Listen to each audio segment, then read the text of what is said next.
Bueno, muy buenas tardes a todos. ¿Ahí me escuchan bien?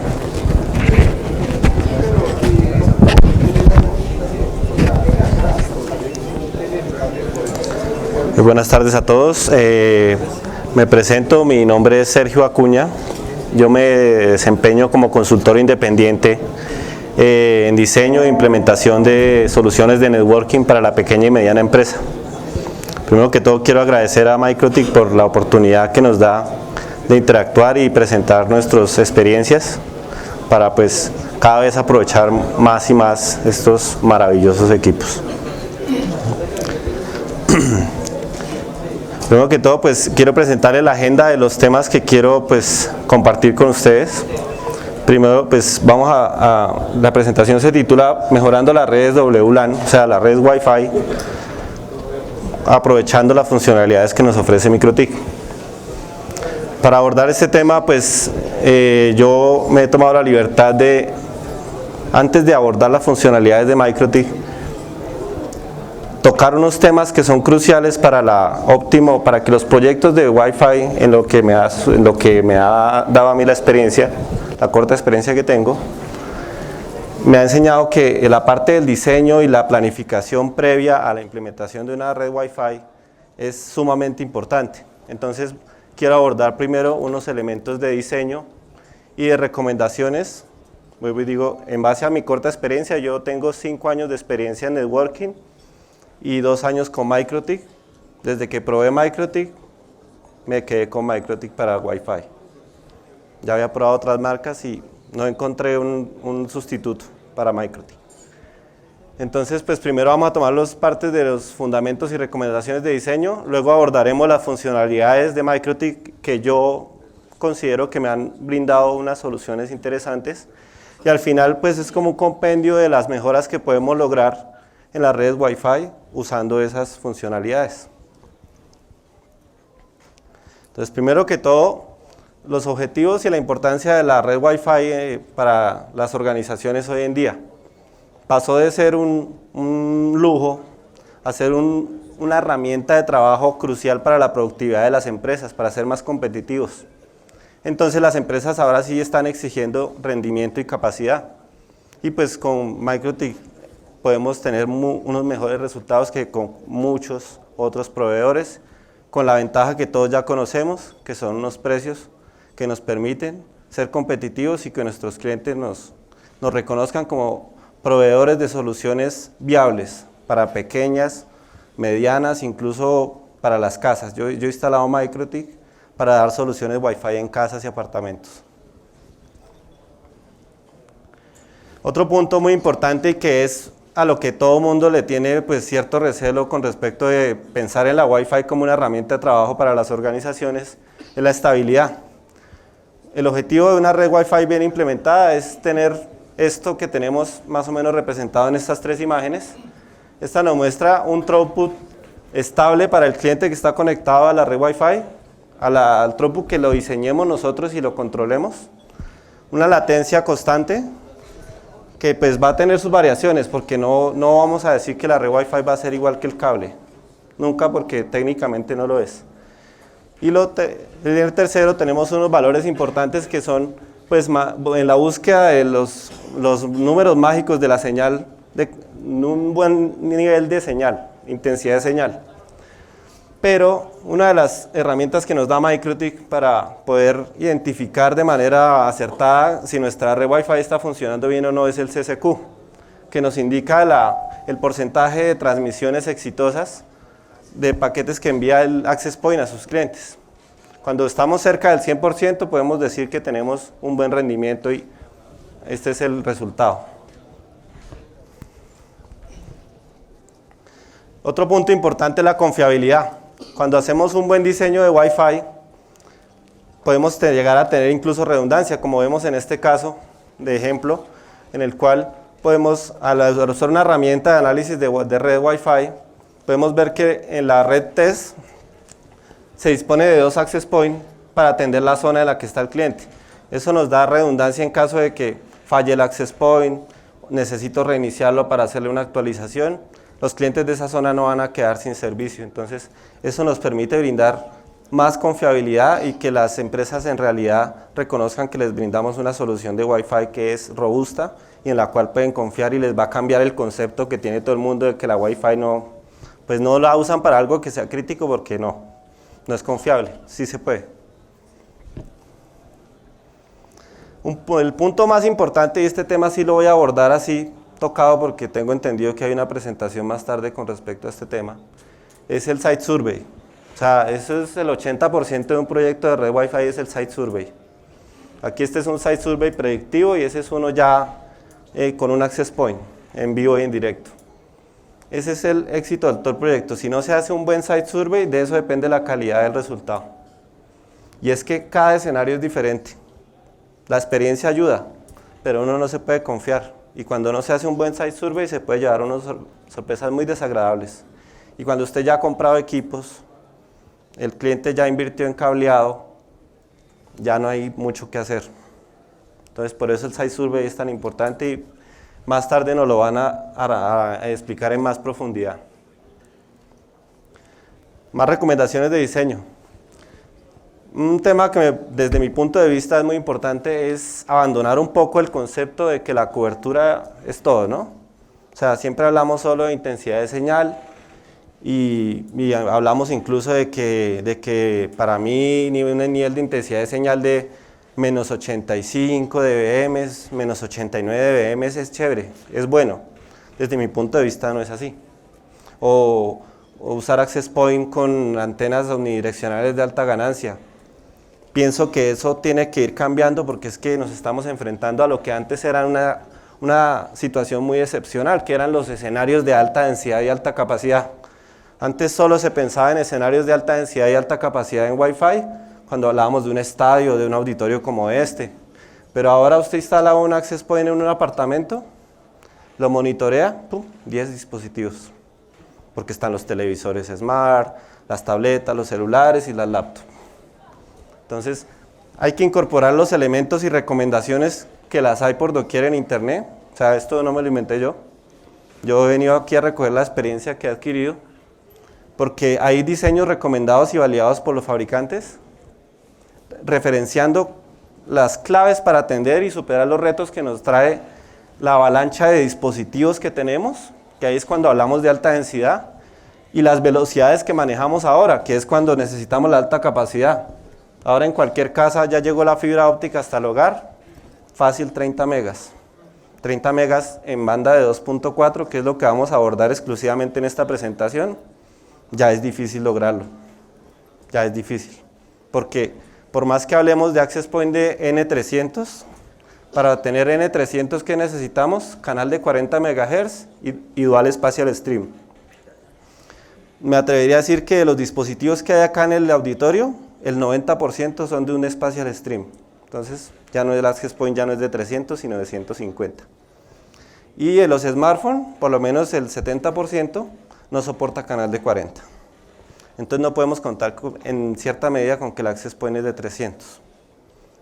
Sí va a tener ventaja por tener las dos antenas, pero no podemos contar con eso. Entonces, el tema de la capacidad hay que introducirlo en el diseño para poder sacar al máximo el provecho a los equipos y poder atender esa demanda tan especial.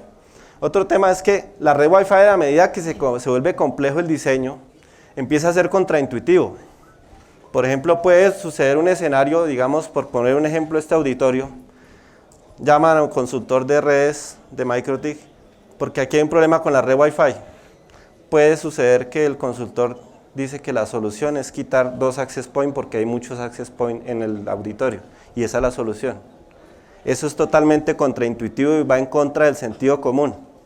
Pero si se hace el diagnóstico correctamente y el diseño, puede ser contraintuitivo. ¿Sí? Por ejemplo, ¿qué es contraintuitivo? Todo el mundo, o yo he escuchado mucha gente, está convencido que la solución para las redes Wi-Fi es potencia. El rompemuros, 1000 milivatios. Esa es la solución para todo. Eso es lo que la lógica indica, ¿sí? Yo necesito algo potente para que irradie. Pero a mí ¿de qué me sirve tener un access point de 1000 milivatios o de 30 dBm si el celular transmite a 9 dBm? no sirve. Usted ve las 5 barritas y no sirve para nada. Y sí le genera ruido a todos los vecinos, ¿no? Que ese es el problema de usar alta potencia y antenas de alta ganancia.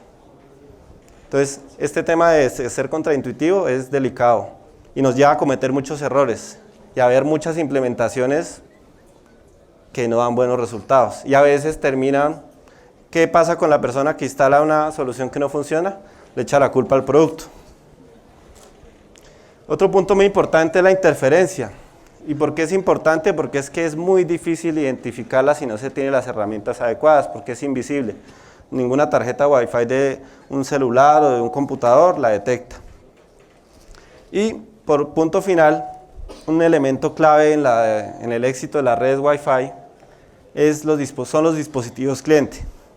Por ejemplo, lo que hablaba de los dispositivos cliente, los celulares, la mayoría de los smartphones no son sino de un Spatial Stream y canal de 20 MHz. O sea, eso es todo lo que usted tiene. Entonces eso se va a limitar la capacidad que va a poder usted ofrecer en la red. Asimismo puede haber problemas con los dispositivos cliente por algún tipo de incompatibilidad. Entonces, y los dispositivos cliente no están bajo nuestro control.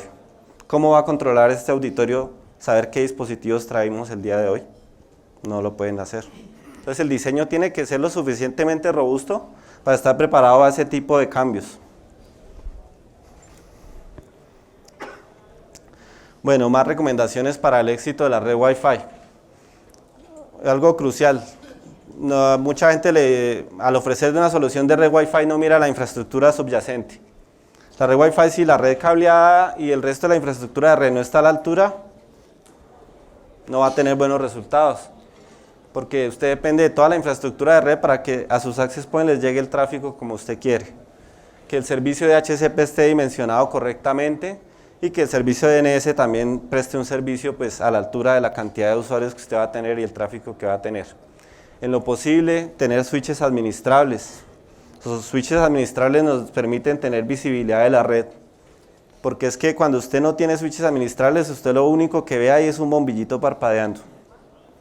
Y en el momento que usted tiene problemas, eso a usted no le dice nada. En cambio, un switch administrable, incluso un access point RE951G, se puede usar como switch administrable de 5 puertos porque trae un switch integrado que soporta VLANs e incluso reglas de firewall, como lo vamos a ver más adelante. Entonces, hay que hacer ese esfuerzo de instruir al cliente o a la persona que va a adquirir la solución para que pula todos estos aspectos para que sea exitoso el proyecto, no solo ir a venderle los access points. Otro punto importante es el tema del control de tráfico. La red Wi-Fi tiene una capacidad limitada, muy limitada, en comparación, digamos, con el cable. Y las salidas a internet son limitadas, 10 megas, 20 megas, eso es poquito, cuando se tienen muchos usuarios. Entonces, hay que implementar el control de tráfico, ojalá en toda la red, pero si no se puede en toda la red, pues que la salida a internet tenga control de tráfico, bien sea con las colas, como nos acabaron de explicar, o haciendo reuso. Todo eso beneficia a que la red Wi-Fi se comporte de manera adecuada. Lo siguiente es pues, la calidad del cableado. En muchos casos la red cableada del cliente está en un estado pues, desastroso y es necesario que para los access point al menos se instale un cableado que sirva. Y finalmente el monitoreo. MikroTik tiene la herramienta de Dude, a mí me ha funcionado perfecto. Con eso usted puede sacar estadísticas de cantidad de clientes, el valor de SSQ, incluso usted puede hacerle seguimiento a los data rates de los clientes y la intensidad de señal de los clientes si quiere. Entonces, porque es que el monitoreo es el que le permite el día que a usted el cliente lo llama y le dice, me parece que yo siento la Wi-Fi que usted me instaló, la siento lenta. Chum, usted mira el monitoreo y mira el seguimiento de los últimos meses, o los últimos 15 días, digamos. Usted sabe si el cliente en realidad tiene un problema o si hubo un cambio. O si de pronto el cliente tiene otro tipo de problema que no está directamente relacionado con la red Wi-Fi que usted le instaló. Y pues le permite dar una solución efectiva, ¿no? No ir allá a improvisar y de pronto a ver si le pega, a ver cuál era el problema apagando equipos, encendiendo equipos, cambiando un access point, cambiando un switch, sin saber en realidad qué es lo que está pasando. Otro punto muy importante cuando se aborda al cliente para ofrecerle una solución de red Wi-Fi es establecer e identificar correctamente las necesidades del cliente, asesorarlo correctamente y orientarlo y explicarle las limitantes, porque es que la red Wi-Fi tiene limitantes, o sea, Muchos clientes a veces ven la red Wi-Fi como la panacea, ay, ya no voy a montar cableado. No, la red Wi-Fi no es el sustituto para la red cableada. Que sí, la red Wi-Fi sí ha tomado una predominancia, una importancia, que se equipara al cable, eso sí es totalmente cierto. Pero, digamos, por poner un ejemplo, instituciones educativas que montan una sala de sistemas con 40 equipos y pues por evitarse el estrés del cableado, montan esa sala toda por Wi-Fi. Eso con el access point que sea es un problema, porque además de que no va a ser rápida, le genera problemas de Wi-Fi a toda el área cercana a la sala de sistemas. Entonces hay que tener en cuenta cuáles son los limitantes de la red Wi-Fi. Hay que identificar las aplicaciones o el uso que va a hacer el cliente de la red Wi-Fi para buscar hacer un checklist de cuáles son las prioridades a atender. Identificar zonas problemáticas en las cuales, por ejemplo, el cliente va a tener una gran concentración de usuarios como este auditorio, por ejemplo. Es una zona que hay que enfocarse especialmente y dedicarle más tiempo al diseño. Y pues por último, escucha al cliente y conozca al cliente. Conozca cuál es su negocio, qué es lo que le duele, qué es lo que es más importante para él que funcione así él no lo sepa, porque se supone que usted es el experto de red y usted tiene que identificar esos requerimientos. Eso hace parte del diseño. Y otro punto final es que muchas veces pues se limita uno a que, bueno, yo le instalo la Wi-Fi y la Wi-Fi está bien instalada.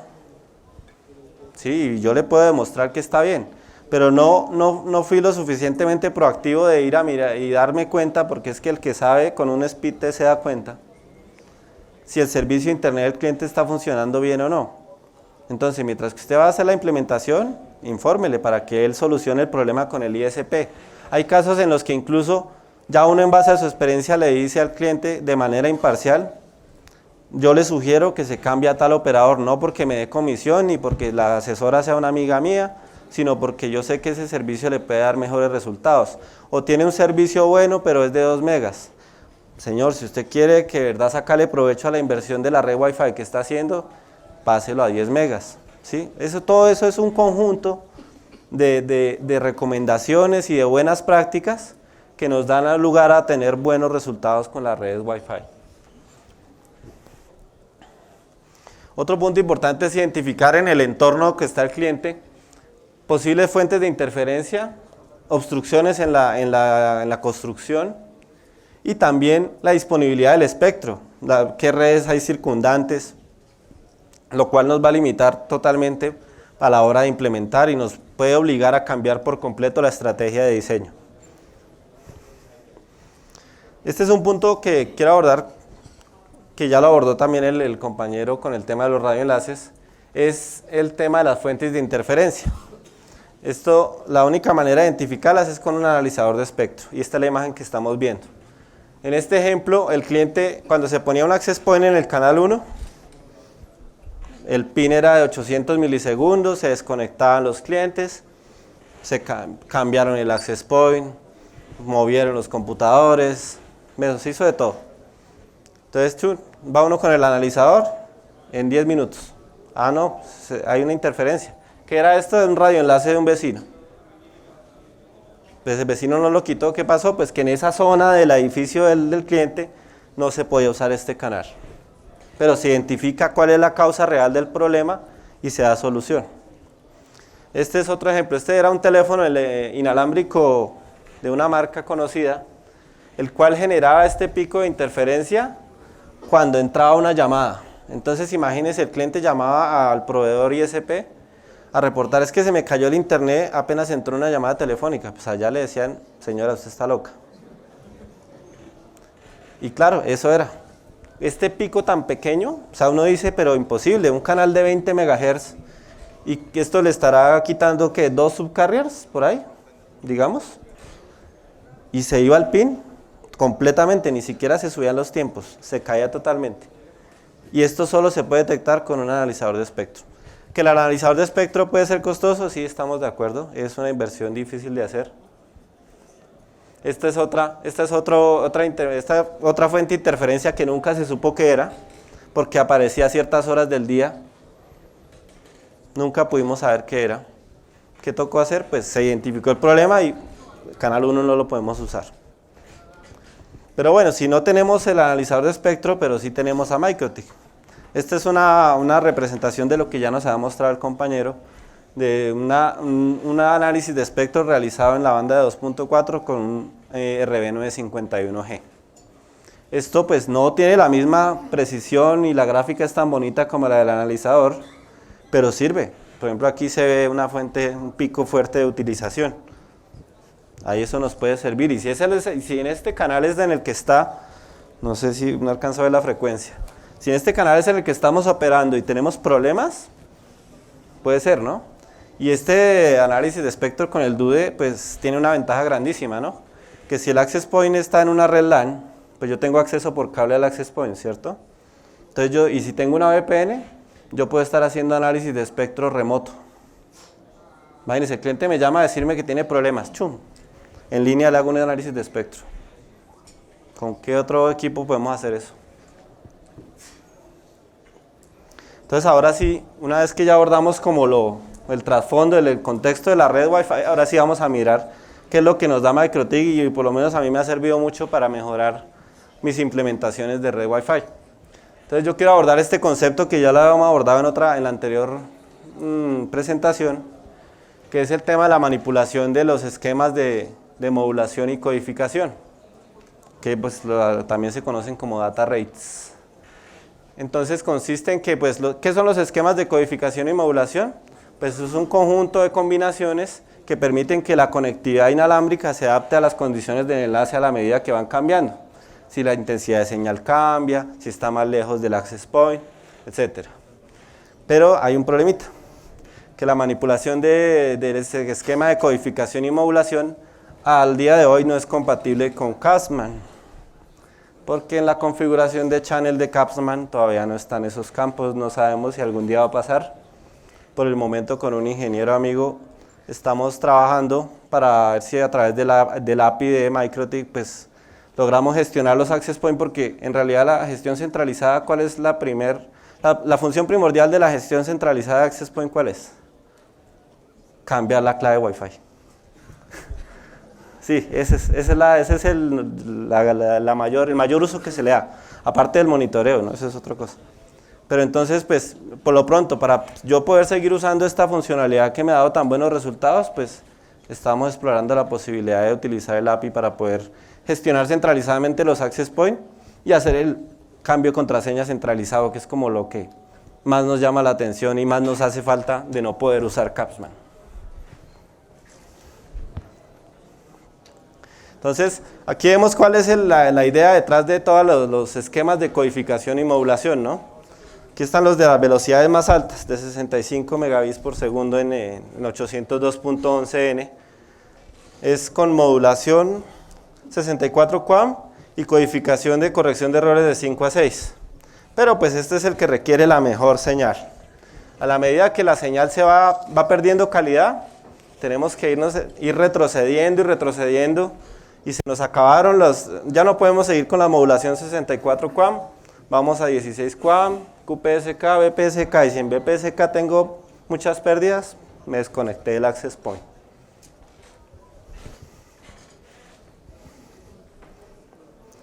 Esto es visto desde el punto de vista de la cobertura. Estos son valores sugeridos. Estos son valores sugeridos porque es que cada radio tiene sus propios valores. Si vemos en la página de MikroTik, cada equipo que tiene un radio Wi-Fi tiene sus umbrales de sensibilidad para el data rate de 6, y el data rate de 54, y el data rate de 6.5 y el de 72. Entonces aquí vemos la diferencia entre la intensidad de señal para el que está aquí en el data rate de adentro al que está ya a punto de desconectarse del access point. ¿Sí? Tenemos de menos 64 dBm a menos 82 dBm. Pero aquí solo pensamos en distancia. Donde se vuelve significativo ese tema es cuando vemos esta gráfica. En esta gráfica, esta es basada en los data rate de 802.11n. Nos damos cuenta que aquí casi no se ve este círculo, que es el del último data rate, el de 6.5 a 7.2, ocupa el 49.9% del área de cobertura del access point, del radio del access point. Entonces imagínense, tenemos el 50% de probabilidades, podríamos decir, tenemos la probabilidad de que el 50% de los clientes estén conectándose al access point en el peor data rate, en el que peor desempeño va a dar a todos los clientes del access point. Y si decimos, bueno, sumémosle 50 y casi 20, 70% de los clientes van a estar en data rates malísimos, tirándose el rendimiento de todos los demás, así sea el que está acá. Él se ve afectado si hay muchos clientes moviendo tráfico en estos data rates bajitos. Entonces ahí es cuando cobra sentido el tema de poder manipular los esquemas de modulación y codificación para decir que de todos estos 8 data rates, cuáles quiero usar y cuáles no. Entonces aquí están las fichas de la configuración de la interfaz wireless en la cual se configuran los esquemas de modulación y codificación. A veces no aparecen visibles hasta que no oprimimos un botón que dice Advanced. Si no se da clic en el botón Advanced no aparecen estas dos pestañas y otras tantas. Y ahí está todo el pool de data rates para escoger a nuestro antojo. Porque hay otros fabricantes que nos dan un formulario para establecer como el máximo data rate y eso a veces no funciona. Pero aquí si usted escoge el que quiera, si usted quiere poner este y este, lo hace. Pues no lo óptimo, ¿no? Entonces ahora vamos a ver unos ejemplos de cuáles pueden ser unos escenarios en los que uno manipula los data rates o los esquemas de modulación y codificación. Esta es la primera opción, que es quito todos los esquemas de modulación y codificación y dejo solo los que corresponden a 64 QAM, a modulación 64 QAM. Entonces eso corresponde a los data rates G, porque todavía tenemos dispositivos que son G. Los B yo ya los descarto, ¿no? Yo no he tenido casos de soporte ya en 2 años. De que me digan es que llegó un dispositivo 802.11b y no conecta. Pero dispositivos G sí hay hartos, entonces no podemos dejarlos por fuera. Entonces dejamos los data rates que corresponden a 64 QAM en 802.11g, que son el de 48 y el de 54. Y aquí los que corresponden a los dos Spatial Stream de 802.11n. ¿Qué se logra con dejar solo esos data rates activos? Pues que tenemos la tranquilidad de que en el peor de los casos, el cliente que está conectado al access point está conectado a un data rate de 48 megabits por segundo. Entonces, ¿esto para qué es bueno? Eso es útil para escenarios de alta densidad, sobre todo si lo combino con reduciendo la potencia de transmisión del access point. Puedo tener celdas muy pequeñas y eso pues me sirve para mejorar la capacidad. Y que un access point, digamos, en un escenario como estos no se resulte con 100 dispositivos asociados a él. Este es otro ejemplo en el cual ya no vamos a ser tan radicales. Aquí ya dejamos los data rates de 64 QAM y 16 QAM, que están aquí, estos son los de 802.11n y estos son los de 802.11g. Si chuleamos alguno de estos, de los basic de HT, de 802.11n, automáticamente ya cuando se vaya a conectar un dispositivo G, no lo va a poder hacer, porque no tiene estos data rates que serían obligatorios en ese caso. Bueno, olvidé mencionar una cosa, es que cuando dejamos estos data rates así, en el ejemplo 1 y en el ejemplo 2, en estos casos se obtiene otro beneficio adicional y es que los beacons de anuncio del SSID de la red Wi-Fi se transmiten a 6 megabits por segundo, no a 1 megabit por segundo, que es lo estándar cuando no se manipulan los esquemas de modulación y codificación. Eso tiene unos beneficios muy altos, sobre todo en los casos en los que los clientes tienen 3, 4, o quieren tener 3 o 4 o 6 SSIDs en el access point, porque es que cuando se tienen ya con 4 SSIDs en el access point, y si el beacon está saliendo a 1 mega, ya usted pierde como el 15% del throughput de la red. En cambio, si está a 6 megabits por segundo, pierde el 1%, que no, eso sí es manejable. Entonces es una ventaja. Entonces, este ejemplo 2, ¿qué logramos? Bueno, ya no reducimos de manera tan drástica la cobertura del access point, pero sí obtenemos ese efecto que es de que prevenimos o dificultamos que los clientes que están muy lejanos del access point puedan tener una comunicación fiable con él y así controlamos el área de cobertura del access point. Estas limitantes de data rate también tienen un efecto que es que el vecino se averiguó la clave Wi-Fi le va a quedar más difícil conectarse. Okay. Este es otro punto muy importante, que es el ejemplo que nos daba el compañero, que era cuando usted utiliza solo la modulación 16 QAM y deshabilita las data rates de 64 QAM. Esto es útil en entornos hostiles para enfrentar interferencia, techos metálicos, puertas metálicas, tejas con formas que reflejan las señales. Este tipo de escenarios a veces requieren de este tipo de modulación.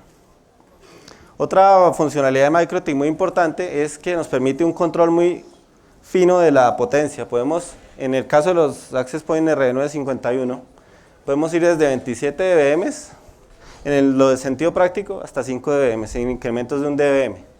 Eso nos permite tener un control muy fino de hasta dónde llega la señal del Access Point. Y pues finalmente tenemos el control de intensidad de recepción, que es mediante el cual, por medio de ACLs, limitamos a cuál es la intensidad de señal requerida para que el cliente se pueda conectar al Access Point, y un umbral en el cual, si se va por debajo de este umbral, el Access Point lo va a desconectar. Todo esto, a esto adivine qué le vamos a sumar. Todo el poder que tiene y todo el potencial y las capacidades que tiene Router OS en QoS y control de tráfico. Y todo eso lo tenemos en el Access Point. ¿Para qué? Para controlar, porque es que el Access Point también tiene un recurso limitado.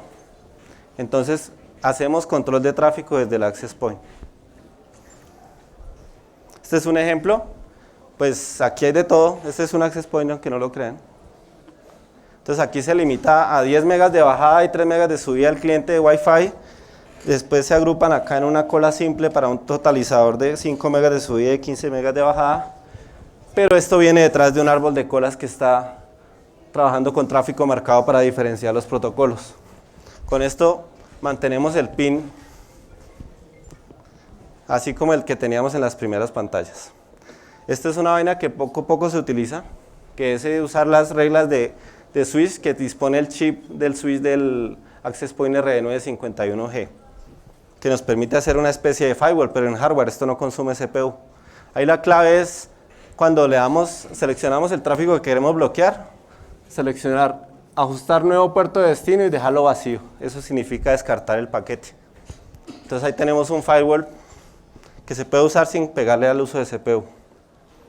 ¿Y qué logramos con todo usando los esquemas de modulación y codificación? El control de potencia y las wireless access lists. Podemos mejorar el roaming, porque es que los dispositivos son los que tienen el control de roaming. O sea, si hay dispositivos que hacen roaming muy chévere, pero hay otros que no. Entonces el Access Point, con la configuración, son mecanismos para persuadirlo a que haga roaming. O en el peor caso, desconectarlo para obligarlo. Y así evitamos el problema del sticky client, que es el cliente que viene de ese Access Point, y aquí hay otro Access Point, y sigue conectado allá.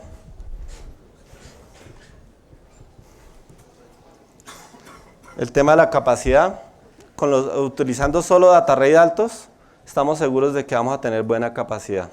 Y podemos hacer un reuso más frecuente de los canales, para tener más access point en un área pequeña. Eso es lo otro contraintuitivo. Hay que trabajar casi que al contrario. Ya no es mirando a ver que sean la menor cantidad de access point posibles para la edificación. No, ahora tengo que pensar en cómo hago para meter más access point para que haya más capacidad. El control de potencia nos permite también reducir que haya interferencia entre sus mismos access point, para que usted pueda hacer reuso de canales.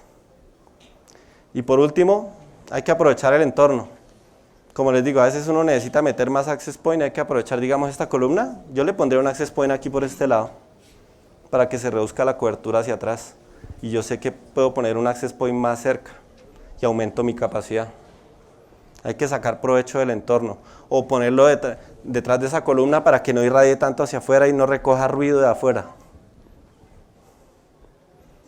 Y esto es comentario adicional a la presentación, que esto es un desempeño típico de un cliente en un Access Point N.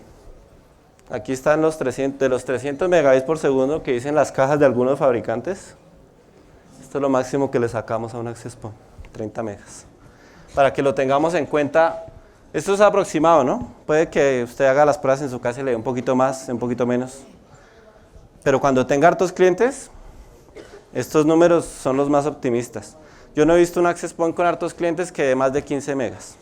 Por eso estaban configurados esos esquemas de control de tráfico para 15 megas. Porque cuando hay hartos clientes, la capacidad baja. Y pues bueno, eso ha sido todo. Espero que les haya gustado la presentación.